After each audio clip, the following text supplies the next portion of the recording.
So yeah, I guess the intro probably starts roughly here-ish.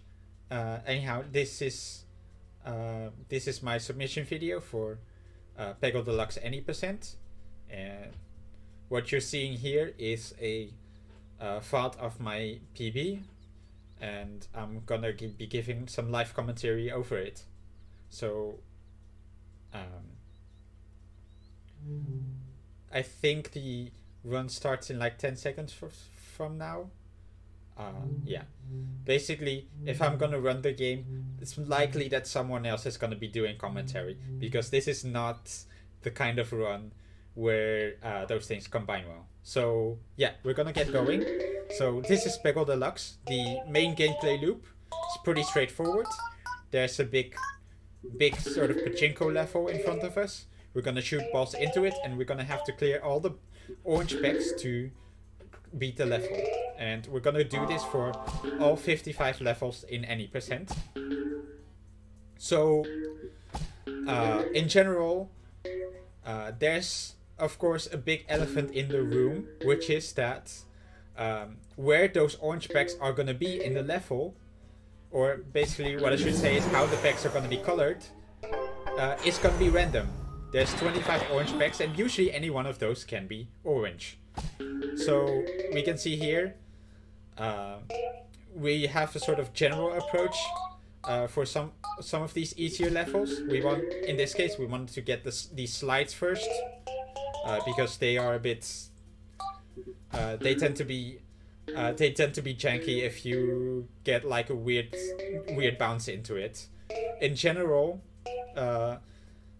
later on in the level, what I try to do is to basically minimize the amount of high bounces that I'm gonna get, because every time if the ball's gonna bounce really high into the air, then that's time that it's spending not hitting pegs. Pretty straightforward when you think about it. So the level is almost over. The third level is gonna introduce special powers, and once we're ready, yeah, you're gonna see there's 2 green pegs. These are gonna give us a special power when we hit them, based on the character that we're playing as, which for most of the any percent run is gonna be predetermined to sort of go over every single character in the game. In this case, we get Super Guide, which, as you can kind of see, is essentially a kind of aim assist, which means the effect of this specific power on the run is on the game, on like general speed play, is rather subtle. Generally, what I try to do is, what I want to go for is, if I have Super Guide, then the best approach is to hit pegs that are a bit lower down, because they can sometimes take multiple shots to clear out normally if there's stuff in the way.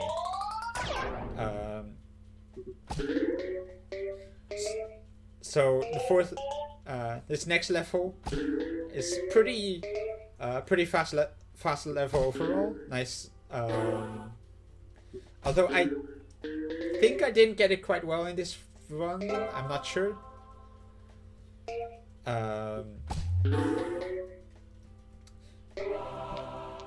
Anyhow, so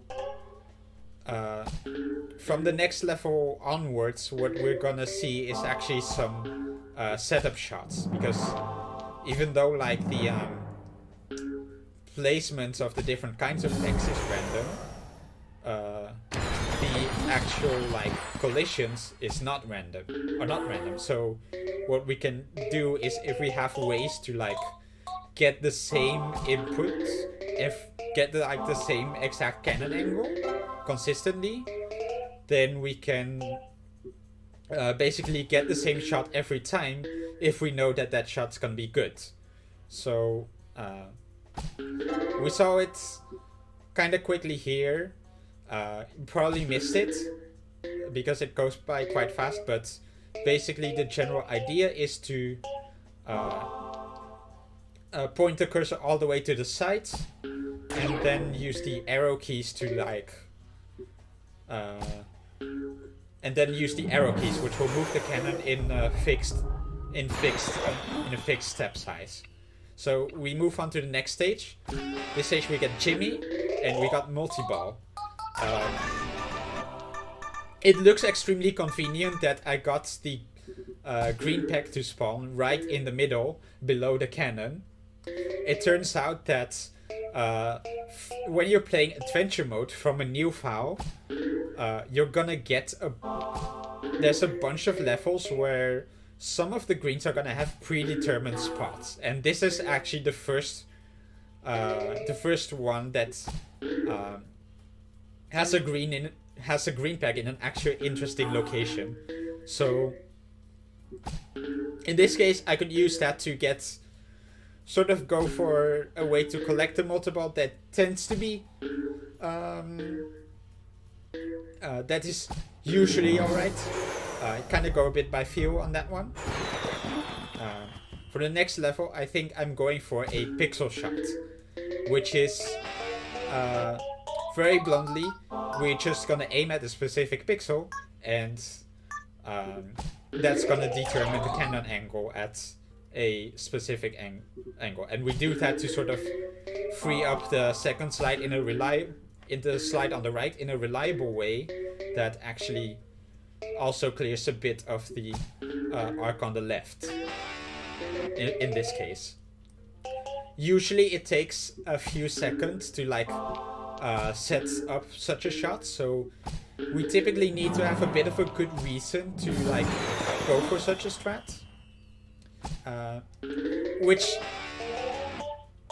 I'd say some, like roughly half of the levels probably are gonna have a good reason for it. Anyways, this level is very janky. It's basically the way this level is kind of awkward is a bit subtle. Basically what happens is because of the shape of the level, the ball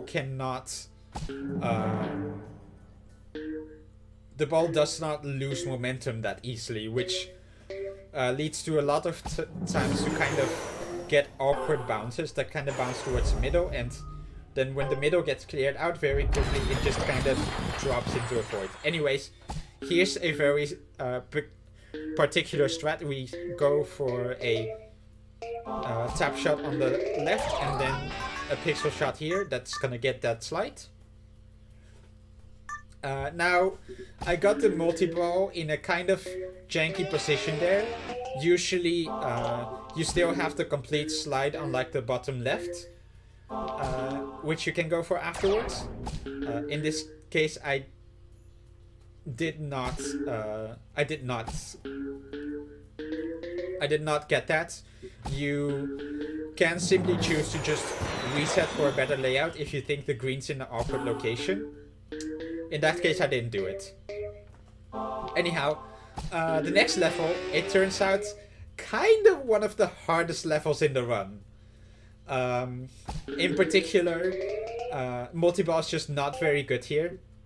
That green that you're seeing on the top right is also a predetermined spawn in a spot that's basically completely worthless for multi-ball.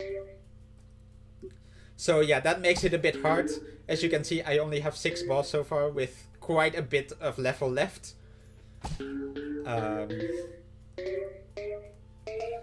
Which I guess is a good time to talk a bit about run safety. Deaths are just, in a no reset context like a marathon, deaths are just pretty common. You typically not even like the actual world record, even like an actual world record holder cannot usually get like 2 deaths, but it can be a lot more, and so this ends up being a bit of a high variance run, especially because of the especially because the levels themselves, even if you don't die, they have a lot of variance to them as for how fast you can go. Basically, to go fast consistently takes quite a bit of skill, but going very fast is kind of also requires a lot of luck. Anyways, we're on to the next stage, and we are playing with Cat Tut. Cat Tut likes yarn. Cat Tut also likes his pyramid power. We very much do not like the pyramid power. As you can see, it kind of places a big barrier at the bottom that tends to just slow us down a lot. Anyhow, wicked strat here. This is a very precise setup, and the way it was, or at least not, it's as precise as any pixel shot, of course, but the way you sort of line it up is kind of awkward and hard. So you might be wondering, how on earth do you find strats like these? And it turns out that in this case, it's because one of our community members, who goes by Smiling Marks, basically set ahead to simulate every possible pixel shot for every level. And then we kind of collect, and then after we collected all that data, we kind of saw that as like the first big result that came out of it. This is another pixel shot that was found by me, actually, and it turns out this one was found fully randomly. I just randomly got that shot in a run, and then I found out that it just was a good way to get that second slide. So kind of funny how things go. Nowadays, usually when I go looking for strats, I also have a bit more technical approach to it. I tend to use macros to look for shots. But anyhow, next level, unfortunately, is kind of like having 3 pyramid powers at once for the entirety of the level, which makes it extremely janky, very variable in time, and also boring. So for marathons where this is relevant, this is probably the first good moment for donations.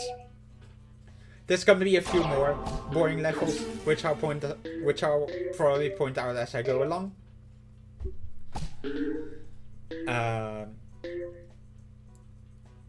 But yeah, there's not a lot of interesting things you can say here. So I guess let's go back to those pixel shots, I guess. No, wait. There's gonna be a new.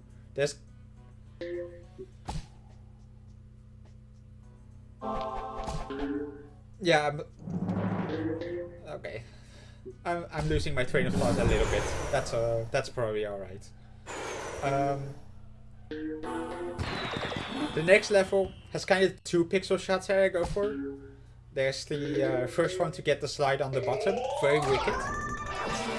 And there's a decent little follow-up that's yeah, it gets a fair bit of like the top section, which tends to be awkward and also hard to like avoid annoying bounces there. So it's nice to have this strat.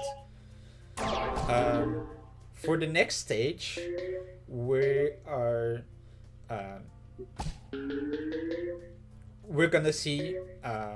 We're gonna first start off with another pixel shot that's kind of interesting in that it's the very first proposed pixel shot in the like speedrunning history, I guess.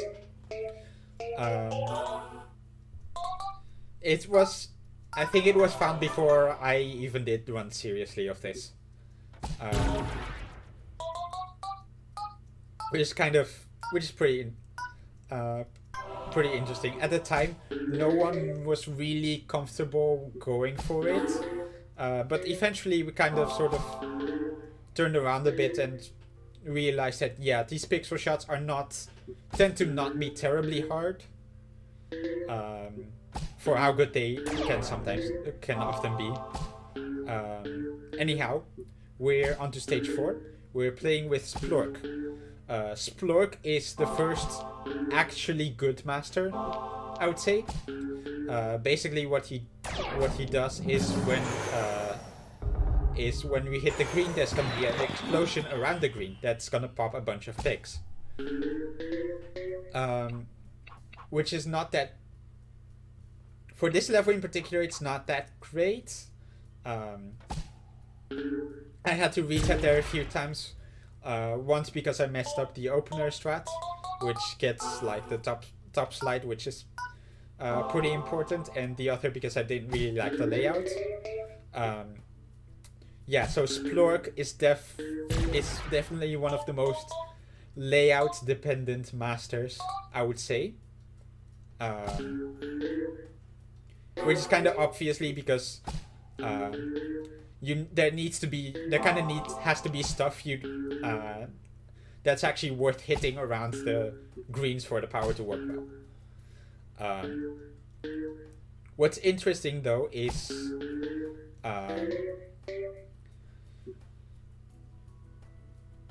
basically something I haven't actually talked about is the free balls that we are getting throughout the runs. There's 2 ways to get free balls. That was wicked, by the way. We can either sink the ball into the bucket that's sort of going below to like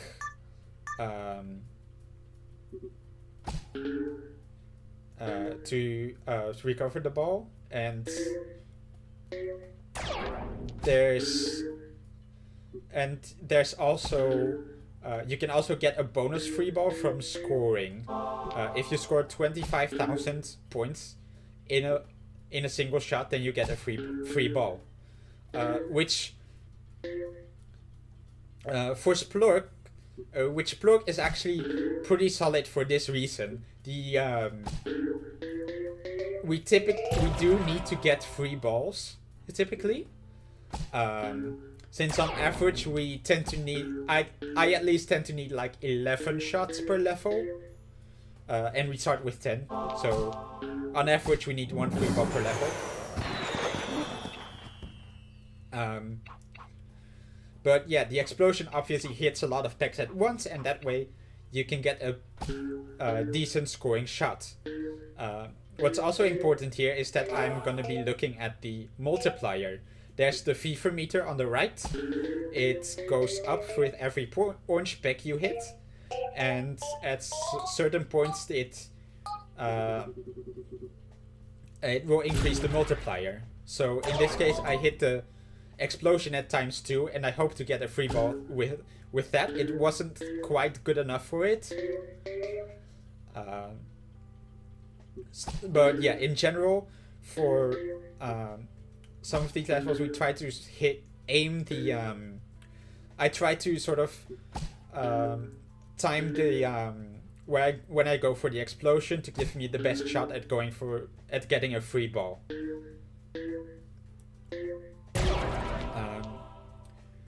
In the next level, that doesn't really happen because Splork is just not that good on that level.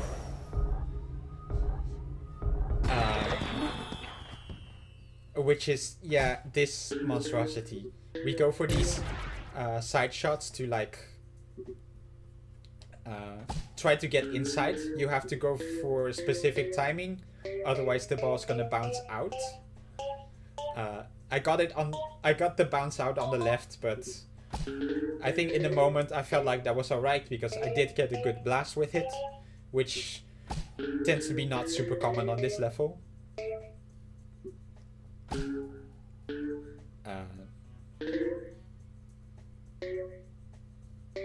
But yeah, a lot of the time, like the presence of moving elements actually like, obviously, if there's moving elements, it's gonna be hard to find a consistently good opening shot, because then there's like a timing element to go by. The game runs at 100 FPS, so if you need to get a very specific result, then at very worst you need to hit a window of 100th of a second in order to get it. Which is usually just kind of ridiculous. So usually if there's strats we go for with moving elements, then it's because there's like a few consecutive frames that have good results. Anyway, we're on to Claude. Claude is another kind of annoying master, in that the flippers in this level, they are alright. In many other levels, they usually end up just being an obstacle for us.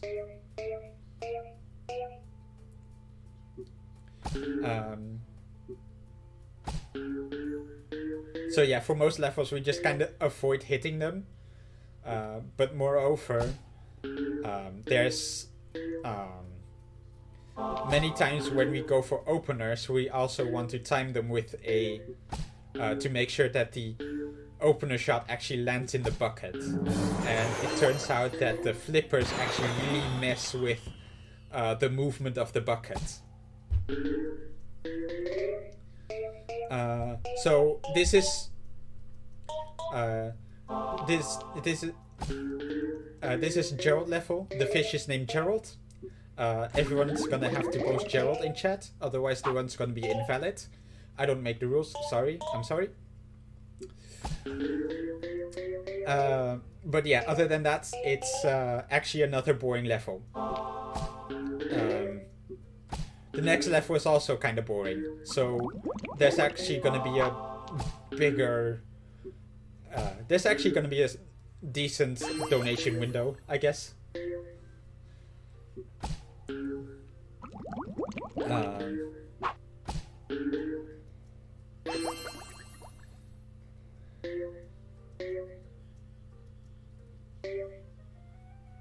So yeah, unfortunately this level I got a lot of bad luck with the bounces. I think the old BB on the splits was also quite slow here, so it doesn't look that bad. But yeah, this level, a lot of jank, a lot of moving pegs. There's not a lot we can do other than just kind of chugging through it. I kind of just go for off the moving pegs first, because at the end, if it turns out that I am in trouble, then what I can do is sort of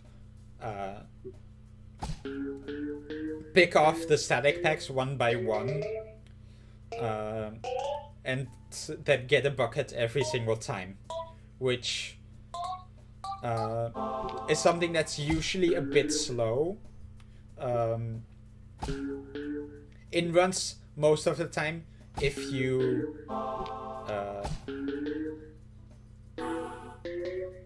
if a level kind of goes poorly, you usually just kind of have to tank the L, because trying to play safely in order to beat the level often requires you to slow down a lot. But in marathon runs, it's probably going to be a bit different. Anyhow, another pretty wicked strat. Otherwise, there's not much to say here, other than just that the general principles apply of trying to minimize high bounces and making sure that we actually have a way of getting into like the remaining chunks of the level. So this is kind of a level that I myself play kind of in a way that's a bit doctored. I tend to go for the same kind of shots to open up the middle rings every time, because they tend to work well and there's not a lot of shots that actually work Uh,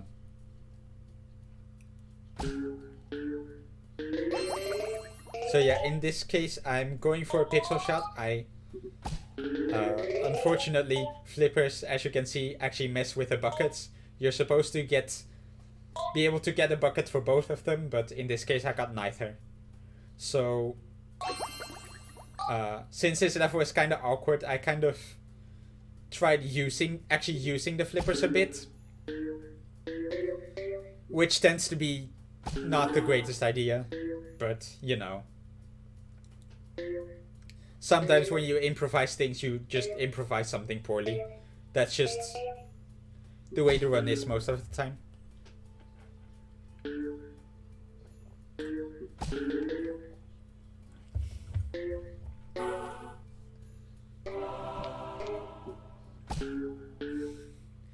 So the next level, we're gonna see an extremely wicked pixel shot.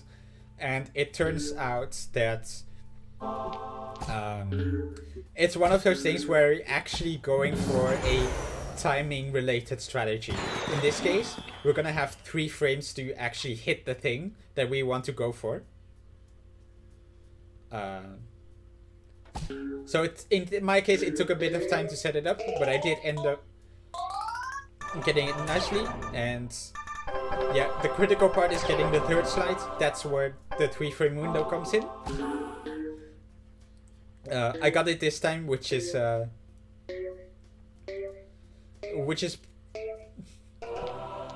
pretty nice. Thankfully, in this one, I actually got most of the hard strats that I was going for. So yeah, it's gonna be a pretty decent showcase all the way around. Anyhow, again, new master. We get the spooky ball, which is yeah, another one that's definitely in the annoying category of masters to use. Basically, you saw what happened there. Where we get super spooky ball, the ball will loop around to the top after falling down the bottom, which usually just ends up being a slower way of just getting a random shot. Because in that loop around, all of the old pegs are still gonna be there, and they're just gonna slow the ball down and do nothing, basically.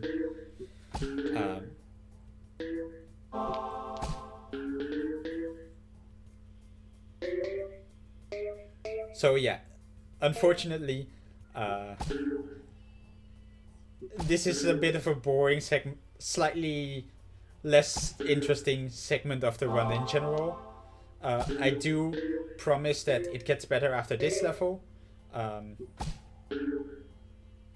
don't think the levels really stop being uninteresting after this, so that's at least nice. This is a really awkward. This is casually a really awkward level to play. There's those large orbs are pretty annoying obstacles to deal with, and getting like good bounces off of those orbs is generally rather it's a bit of a peculiar skill that is one of those things that a lot of runners, some runners are just a lot better at than others, and that kind of just shows in this level in particular. I think I'm a bit mediocre at this. So it's one of the slower levels, but at least this level might actually gonna be decently interesting to watch, I guess.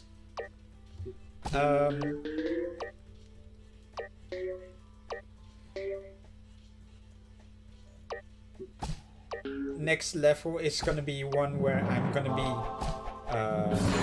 sort of abusing the some predetermined greens again. In this level, actually both greens generate in the same spot every time, and I can use that to get a spooky ball on turn 1.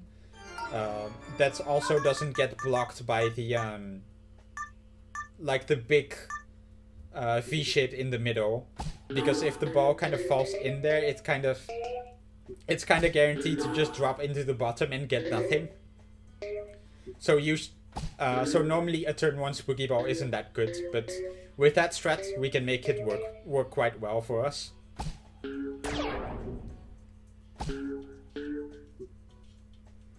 Unfortunately, the rest of the level has been going a bit awkwardly for me.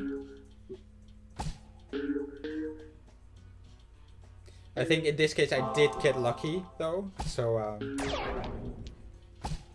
that was nice to see. Again, a level that's usually kinda that can be quite deadly, but it works well. So this level has a lot of ways you can approach the sort of buckets on the sides. I actually go for another pixel shot here, which lets me get, which doesn't do a lot at first, but it does let me get this big slide, which is pretty nice. Which I think is a good moment to talk about sort of actually kind of an interesting sort of part of the run, which is that the strats kind of end up being super subjective. While once you can, if you can crunch enough data, then there's probably an objective answer as to which strats are actually like optimal to go for in runs. That's like completely unfeasible from like a computational perspective. And so what ends up happening is basically the effectiveness of a lot of strats tend to be a bit subjective. You're often trading off speed for consistency, and generally different runners are gonna make very different approaches to are gonna have very different approaches to which strats they're gonna go for, which strats they might be skipping, or you know, sometimes even like sometimes even like the more general kind of approach of the level kind of differs from runner to runner, which is always quite interesting to see. I personally try to make a point of it to make sure that I keep up to date with at least what strats other runners are going for, which, since there's a lot of good runners, it's pretty hard. Anyhow, I didn't explain this new stage yet. We are playing as Tula, and Tula gives us flower power, which when we hit the green, immediately will light up 1/5 of the remaining greens. When you think about it, that's a pretty strong power. And it turns out that over all levels, probably across all levels, Tula is probably one of the strongest masters overall in terms of speedrunning. By the way, this is the Huey level. The caterpillar is named Huey. When we get here, everyone's gonna have to type "Hi Huey" in chat, otherwise the run's invalid. I don't make the rules, I'm sorry. So yeah.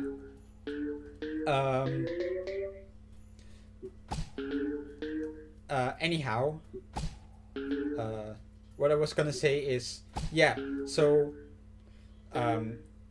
while I'm showing the any percent category of the game now, another set of categories that a lot of runners like are the individual master runs, which basically mean you play from a new file. You play like in New Game Plus at Adventure Mode, which lets you pick any master for whatever level, for every level. And instead you're gonna use the same master all the way through.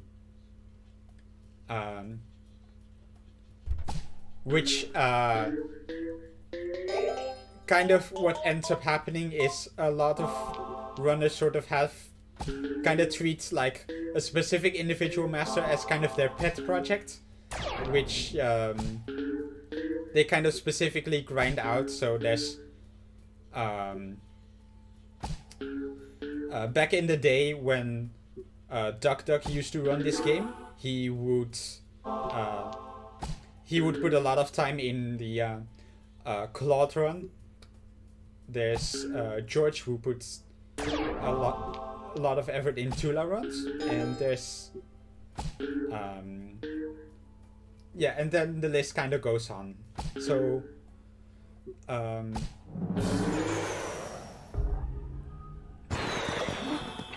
yeah, anyhow, this is another bit of a janky level, which we kind of use vaguely specific shots to like clear out the top and the bottom bit here. Thankfully, these aren't super precise, so like anyone can go for them quite well.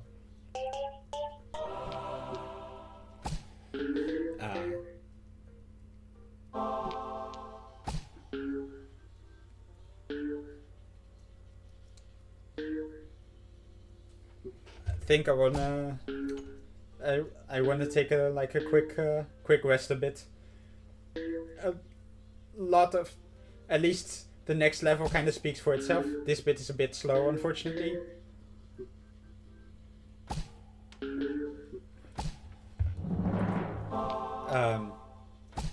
So yeah, also not a terrible time for a donation, I'd say. Actually, probably the last good donation level in the run, actually, when I think about it. Is this level in particular. You can kind of just chip away at it like this.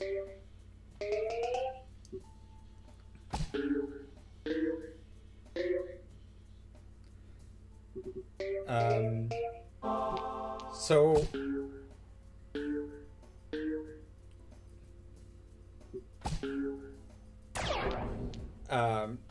the next stage we're gonna play as Warren, and Warren's power, if you want to call it that, is Lucky Spin, which basically randomly selects between one of 4 different kinds of effects, which as you can see can include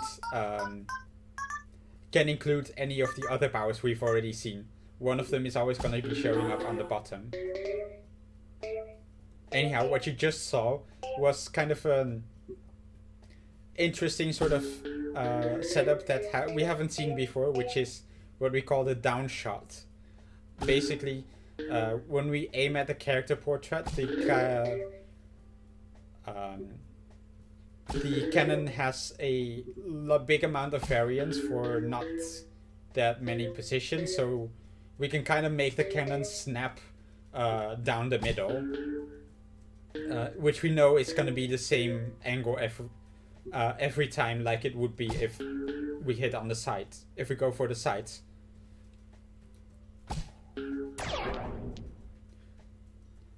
So anyhow, this level was kind of, I got a bit lucky on those. They are kind of the sort of hard free boss kills that I would not say I can get pretty consistently. This level is, the next level is kind of interesting, since it used to be a really big run killer in the run. Like at first glance, there's not a lot of good ideas for openers available.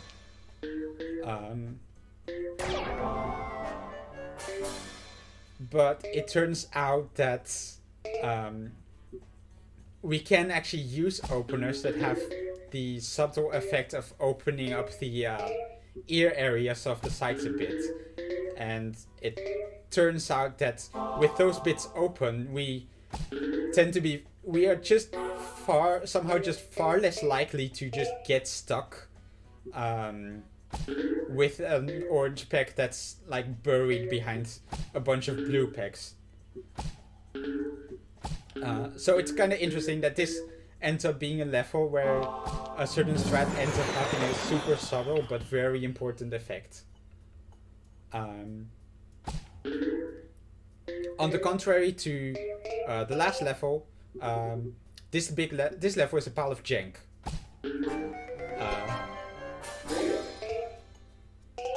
I'm getting a lot of random powers here. This is another level where I tend to sort of look at the multiplier.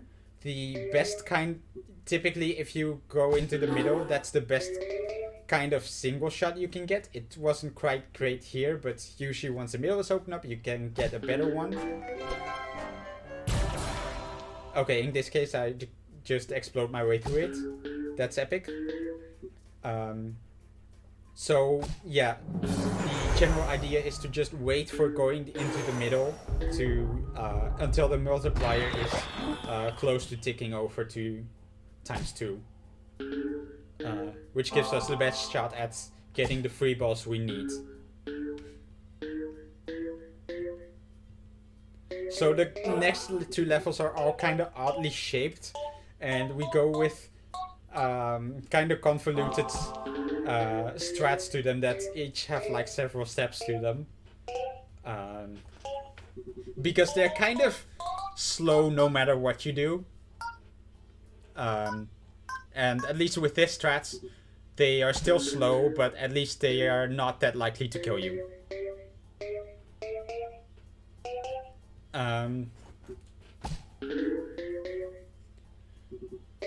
So yeah, I guess I guess I should talk about Warren. Is kind of one of the masters that became a big meme. One of the top runners, Helios kind of made the magic has a big element of his stream, because you know that's fun, of course, funny and hilarious. Anyhow, as I said, another convoluted setup. There's not a lot to say here, other than wait, I messed that one up. I just realized I messed that strat up. It's supposed to like clear out the goods, like open up the right side good enough to like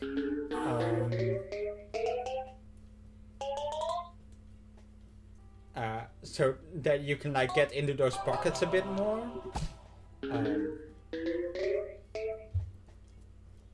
So yeah, I'm not quite sure what happened here. What happened towards the end? Anyhow, the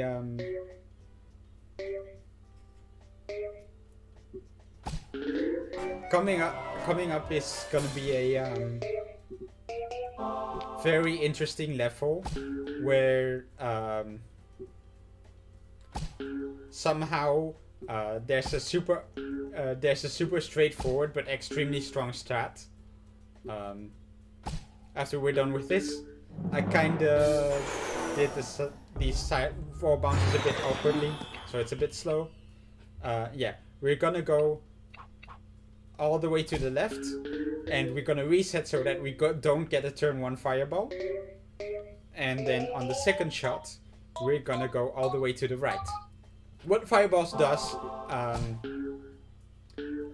is it just burns straight through the pegs instead of bouncing off of them.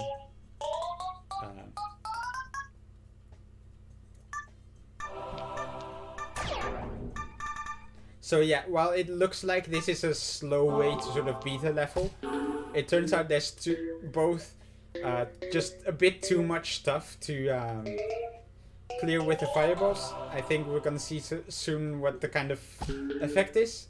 and if you have like a lot of these janky curved bricks left, then it's actually kind of hard to like make good combos with them. So yeah, that's Fireball. Its effect is a bit narrow, and we generally need to like get a good bounce off of the bucket to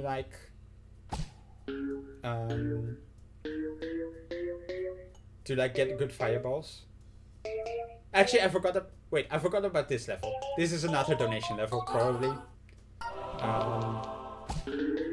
Since this is something that's both kind of not a lot of interesting is going on, and there's also not a lot of interesting things we can do with the fireball other than just aiming at whatever orange pegs we think are worthwhile.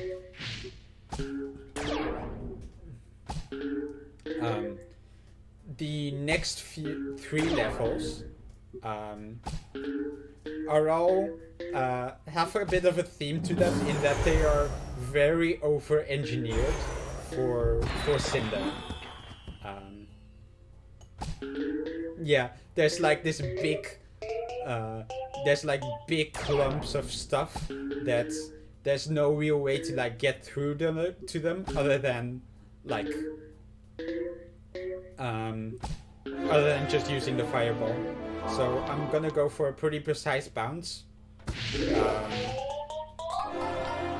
In many cases, if there's a specific angle I want, then there's usually between like an 8 to 12 frame window for me to get a bounce that's like good enough for what I'm going for. In that case, I'm not going for a super precise strat. In the next level, I kind of want to set up the top bits in a particular way to get a few nice slides, and then I clear the rest with a precise fireball. That's one of my, I guess, precision fireball strats that I like to go for. So in this case, you can get pretty creative with like bouncing off of the rim to get like a particular low angle.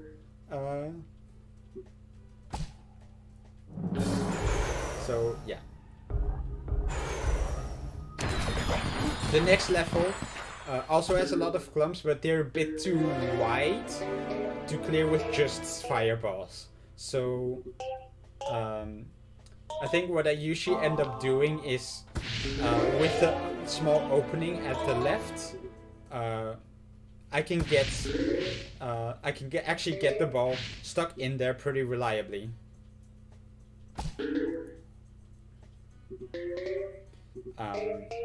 Which kind of looks like this.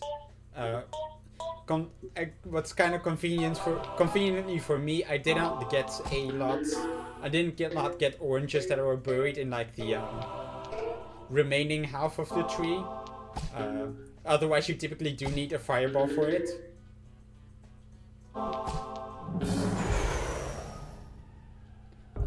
Next up, we are moving to the Master Who stage, which, first of all, we're gonna get a very particular pixel shot, which does not get a lot of pegs at all.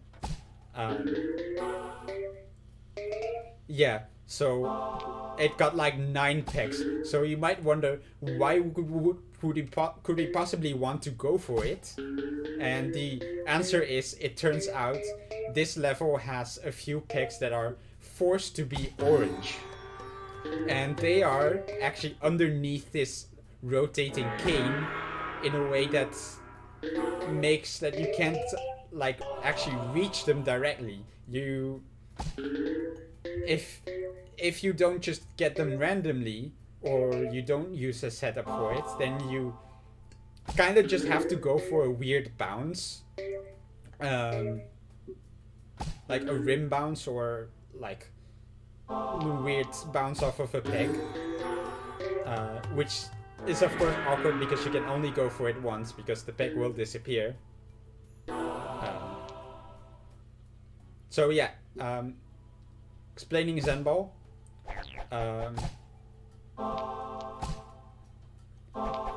Masahu's power is Zen Ball, which does a bunch of simulations, and then it's gonna pick the one that gets the best score. No, basically, you aim somewhere, it simulates a bunch of shots that are like nearby and then it picks the one with the best score.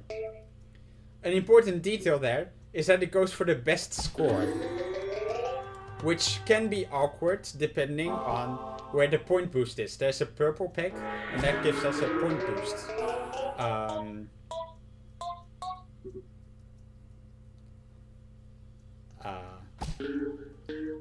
So usually what ends up happening is the Zen Ball is quite attracted to that point boost. In general, the approach that I want to go for there, what the hell happened here? I think this Zen Ball was so wicked that I ended up being fine. Okay, that wasn't super wicked, but ended up being good enough. Basically, when we get the Zen Ball, the rule of thumb that we tend to go for is either always get the green point boost or never get the point boost, because otherwise what's gonna happen is if a bunch of those simulations get the point boost and a bunch of them don't, then that kinda ends up disqualifying a lot of the shots that don't get the point boost. So like the pool of good shots that you're kind of drawing from is going to be a lot smaller. So if the point boost spawns high up, then we just aim at that directly. If the point boost spawns lower down, then we can try to like aim in the other way, and then hopefully there's not a lot of ways to like bounce towards it.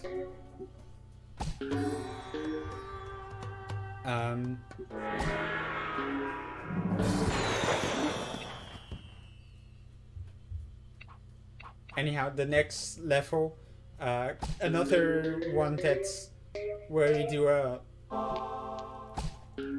bit of stratting. Even though this doesn't get a lot, I kind of got a bit unlucky with the way the shot generated for the second shot, and I actually ended up missing this pixel shot that I was going for. Usually, like, it ends up clearing a bit part of the top arc, so that you can actually like enter from either side of like the S shape in the middle.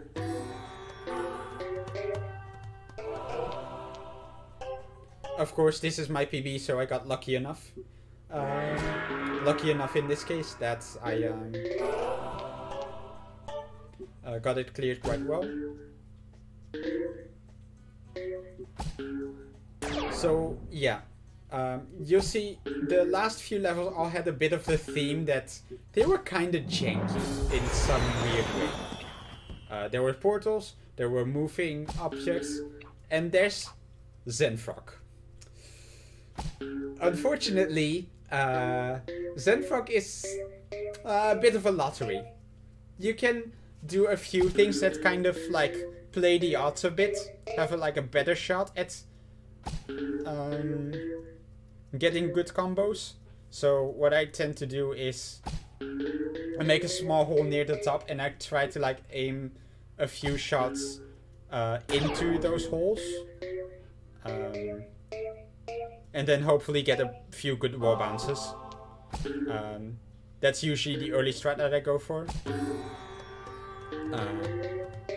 But yeah, other than that, it's a lot of praying. You kind of want to avoid getting the Zen Ball early for multiplier reasons.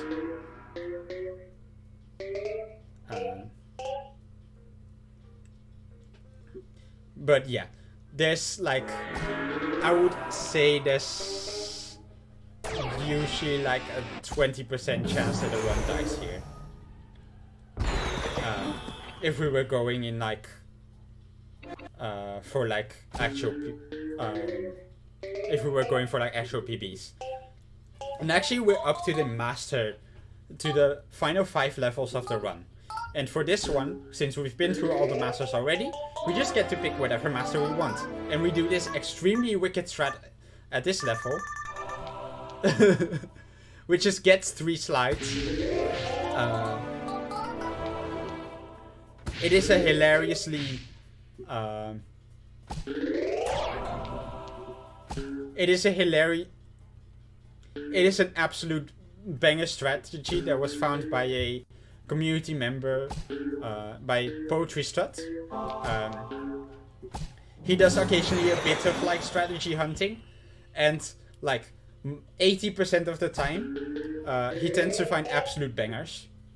The other 20% of the time he finds R25, which is something that we'll get to. This level is a bit jank.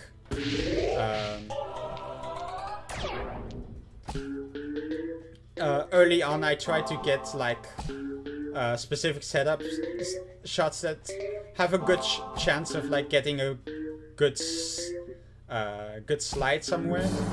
Otherwise we just kind of want to open up the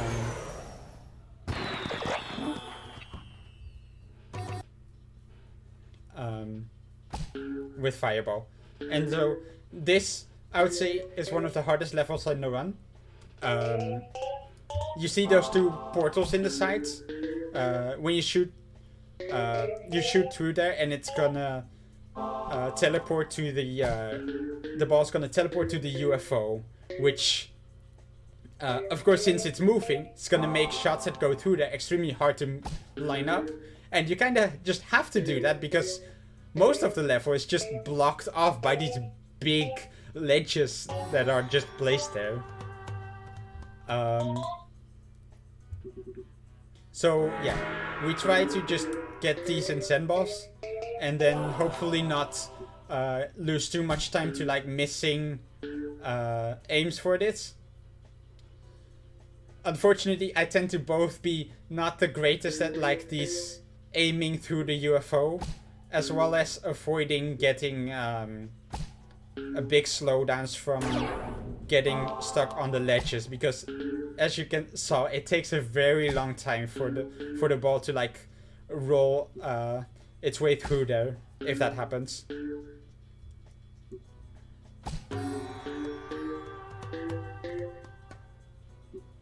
Thankfully I got the decent luck here. For me, actually no, I did not get it that well. Yeah, so unfortunately I got a few misses there. I forgot about those. So 140 here is kind of mediocre for me. This next level looks very intimidating. But, you know, everything's kind of static. We can go for this glitch shot that gets a bunch of stuff down the middle, in like the bottom middle.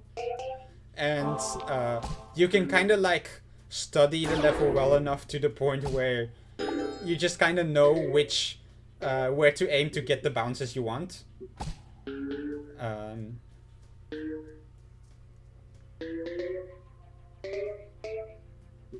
So this level ends up being nice and straightforward most of the time. Now for the last level, I'm actually gonna use a strategy that basically no one else uses.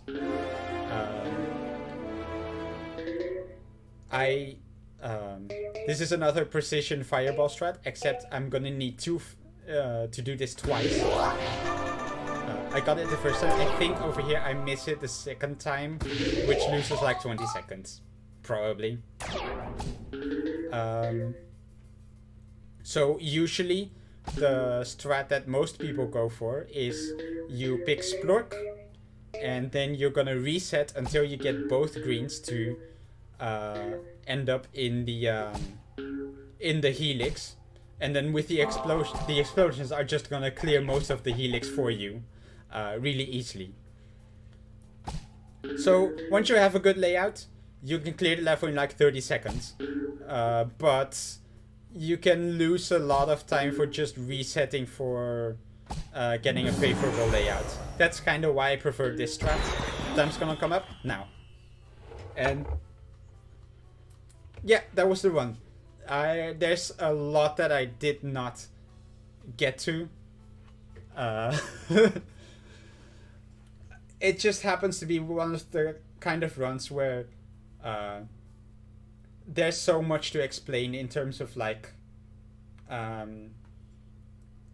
general optimizations that get into very abstract details. So I hope this was a nice sort of view into how the run kind of how such a run kind of goes. So yeah, I hope you enjoyed. I hope you enjoyed watching, and I'll hopefully hopefully we'll see this in the marathon. That would be cool.